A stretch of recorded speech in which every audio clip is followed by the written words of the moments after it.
안녕하세요. 시공의 교훈법 신우입니다. 오늘은 단 한 번도 패한 적이 없는 위대한 우리의 영웅, 이순신의 불패 신화 속 근본 원리를 이야기하려 합니다. 병력도 보급도 지원도 없었던 절망적인 상황. 그런데 그는 한 번도 패하지 않았습니다. 정말 하늘이 도운 걸까요? 아니면 하늘이 도울 수밖에 없는 내면 구조를 가진 사람이었던 걸까요? 전쟁터에서 인간이 느끼는 가장 강한 감정은 두려움입니다. 두려움이 커지면 뇌의 경보장치인 편도체가 폭주하고 판단을 내려야 할 전두엽이 그 기능을 잃습니다. 그 순간 판단력은 떨어지고 시야는 좁아지고 몸은 도망가려 하고 심지어는 움직이지 못할 때도 있습니다. 이 상태에 빠진 장수는 절대 이길 수가 없습니다. 순간적 판단이 흐려지기 때문이죠. 하지만 이순신은 달랐습니다. 죽음이 눈앞에 당도한 순간에도 두려움에 잠식되지 않았습니다. 물론 이순신도 인간이었습니다. 칼과 화살이 스치는 전장에서 두려움이 없었을 리는 없었겠죠. 그러나 그는 두려움을 더 높은 감정인 사랑으로 승화시켰습니다. 그의 기록을 보면 그의 마음을 엿볼 수 있는데요. 굶주린 피난민을 도왔고 노획한 식량을 백성에게 먼저 나누어 주었으며 전사한 부하들의 장례를 직접 챙기기도 하였고 의병이나 승병의 공을 직접 조정해 탄원하기도 하였습니다. 한산도 대첩에서는 왜적이 육지로 올라가 백성을 해칠까 두려워 적을 넓은 바다로 유인해서 싸웠죠. 그 결과 대승을 거두게 됩니다.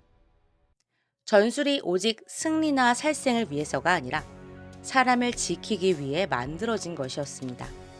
즉, 그의 마음속에는 항상 지켜야 할 사람들에 대한 사랑이 있었던 것이죠. 그리고 그 사랑의 감정은 두려움이 들어올 틈을 지워버렸습니다. 사랑과 두려움의 차이는 단순히 감정의 차이가 아닙니다. 뇌의 작동 방식 자체가 다른 것입니다. 두려움은 우리의 뇌에서 편도체를 강하게 자극합니다. 편도체는 위험을 감지하는 경보장치인데 이곳이 과도하게 활성화되면 정확하고 냉철한 판단을 내리기가 매우 어려워집니다. 왜 그럴까요? 편도체가 폭주하면 뇌의 사령관 역할을 하는 전두엽의 기능이 떨어지기 때문인데요. 전두엽은 판단, 분석, 통찰, 전략적 사고를 담당하는 영역인데 편도체가 불안과 공포로 가득 차게 되면 전두엽이 마치 전원이 꺼진 것처럼 제대로 작동하지 못하게 됩니다. 반대로 편도체가 안정되면 전두엽은 활발하게 작동하며 우리는 정확하고 현명한 판단을 내릴 수 있는 그런 상태가 됩니다. 그래서 결론은 하나입니다. 두려움은 편도체를 폭주시키고 편도체의 폭주는 전두엽을 억누르고 전두엽이 억눌리면 우리의 판단력은 무너진다는 것. 그 결과 시야는 좁아지고 우리 내면의 엔트로피, 즉 무질서도는 빠르게 증가하는 것입니다. 그렇다면 사랑에 기반한 사고를 하게 되면 무엇이 달라질까요? 사랑 혹은 누군가를 위해 헌신하려는 마음이 생기면 우리 몸에서는 옥시토신과 세로토닌이 분비됩니다. 옥시토신은 흔히 부모가 자식을 볼 때 느끼는 감정을 만들어내는 호르몬이죠. 안정, 보호, 따뜻함, 책임감과 같은 감정을 강화시킵니다. 이순신에게 이 감정은 단순한 감정이 아니었습니다. 그는 실제로 왜적에게 부모를 잃고 학살당하고 굶어 죽는 백성들을 눈앞에서 보았습니다. 그런 백성들을 지키는 것이 그가 존재하는 이유였고 그의 전쟁은 개인적 명예욕이나 욕망이 아니라 어버이의 마음에 가까웠습니다. 그 마음의 기저에는 당연히 사랑이 있었고 그 사랑은 두려움을 그대로 놔두지 않았습니다. 두려움을 사랑으로 승화시키고 편도체를 안정화시키며 전두엽을 강력하게 활성화한 것입니다. 스스로의 생존이 목적이었다면 그는 전장에 있을 이유가 없었습니다. 하지만 이순신은 자기 목숨보다 더 큰 가치를 위해 싸운 것입니다. 그는 살아야 한다는 본능보다 지켜야 한다는 사랑을 선택했기 때문에 생존 본능에서 생기는 두려움이 사라진 상태였습니다. 그 순간 그에게 작동한 것은 두려움을 넘어서는 고차원적 사랑의 힘이었습니다. 이 사랑이 그의 내면의 엔트로피를 낮추고 혼란을 질서로 바꾸며 창조성, 직관, 판단력을 극대화한 것입니다. 즉, 이순신의 전술적 통찰은 지능에서만 나온 것이 아니라 사랑이 만들어낸 고차원 의식 상태에서 나온 것이라 할 수 있습니다. 전쟁은 파괴입니다. 혼돈 그 자체죠. 하지만 사랑은 혼돈 속에서도 새로운 질서를 만들어냅니다. 백성을 지키려는 마음, 부하를 보호하려는 책임감, 나라를 위한 헌신.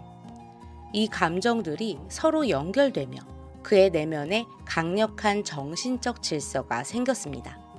이 질서가 바로 그의 직관과 냉철한 판단의 근원이었습니다. 그렇다면 당시 일본군을 움직이던 감정은 무엇이었을까요? 그들의 전쟁은 남의 것을 빼앗고 지배하려 하고 상대를 짓밟으려는 욕망과 살이에서 시작되었습니다. 이 감정들은 모두 뇌 편도체를 과활성화시키는 감정들입니다. 편도체가 폭주하면 어떤 일이 벌어질까요? 공격성이 증가하고 시야가 좁아지고 타인에 대한 살인은 결국 자기 생존에 대한 공포로 돌아옵니다. 왜냐하면 남을 해치려는 마음은 결국 나도 해를 입을 수 있다라는 두려움을 동시에 자극하기 때문입니다. 즉, 침략의 기저에는 잘 먹고 잘 살고 더 많이 가지려는 이기적인 욕망이 자리 잡고 있었고, 그 속에는 사랑이라고는 단 한 톨도 존재하지 않았습니다. 생존을 위한 전략에 침략과 사륙만 존재하는 것은 아닙니다. 뜻이 있는 곳에 길이 있듯 사랑을 기반한 상생의 길을 찾는다면 그 길도 존재할 수 있습니다.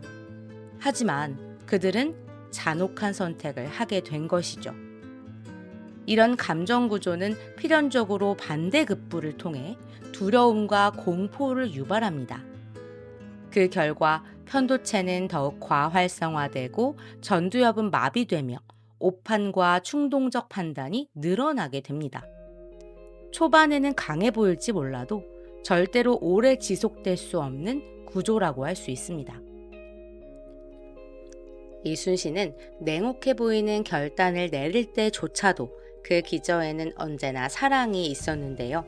물론 난중일기나 기록 곳곳에는 군법을 어긴 부하들을 단칼에 처했다라고 할 정도로 냉정한 모습을 보이기는 하지만 이 모든 판단은 분노에서 나온 행동이 아니라 더 많은 생명을 지키기 위한 냉철한 책임감에서 비롯된 것이었습니다.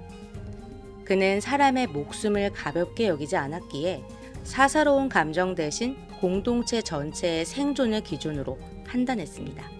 그래서 흔들리지 않았던 것입니다. 또한 그는 전쟁에서 흔히 집착하는 공조차 계산하지 않았는데요. 명예, 부, 승진의 마음을 드는 순간 사람은 죽으면 안 된다라는 두려움에 사로잡히고 편도체가 활성화되며 판단력이 흐려질 수 있습니다. 하지만 이순신은 무집착의 마음으로 임했기 때문에 두려움이 생겨날 여지가 없었고 그 자유로운 의식 상태가 오히려 그의 판단을 더욱 선명하게 만들었습니다. 이순신은 이미 자신의 목숨을 내려놓은 사람이었습니다. 그에게는 나라와 백성, 가족과 부하라는 더 큰 가치가 있었고 이 가치는 살아 돌아가야 한다라는 개인적 욕망보다 더 컸습니다. 그래서 그의 마음에는 두려움이 머물 자리가 없었습니다. 두려움이 사라진 마음은 전두엽이 끝까지 깨어있는 마음이며 극한 상황에서도 통찰과 직관을 최대치로 끌어올릴 수 있습니다. 이 상태에서 나온 그의 판단력은 단순한 용맹이나 전술을 넘어서는 것이었습니다. 사랑이라는 감정 구조가 그의 내면의 질서를 만들고 혼돈을 지혜로 바꾸며 전장의 판세까지 읽게 만든 것입니다. 결국 이순신의 불패는 사랑의 힘, 그리고 그 사랑이 만든 고차원 의식 구조 덕분이었습니다. 임진왜란은 무기를 겨루는 자리가 아니었습니다. 두려움의 에너지와 사랑의 에너지가 맞붙는 자리였죠. 두려움은 인간을 나약하게 만들고 사랑은 인간을 더욱 강하게 만듭니다. 이순신이 지지 않았던 이유는 단 하나. 그는 두려움이 아닌 사랑으로 싸웠기 때문입니다. 그리고 그 사랑의 에너지는 지금 이 순간 우리의 삶에도 적용할 수 있습니다.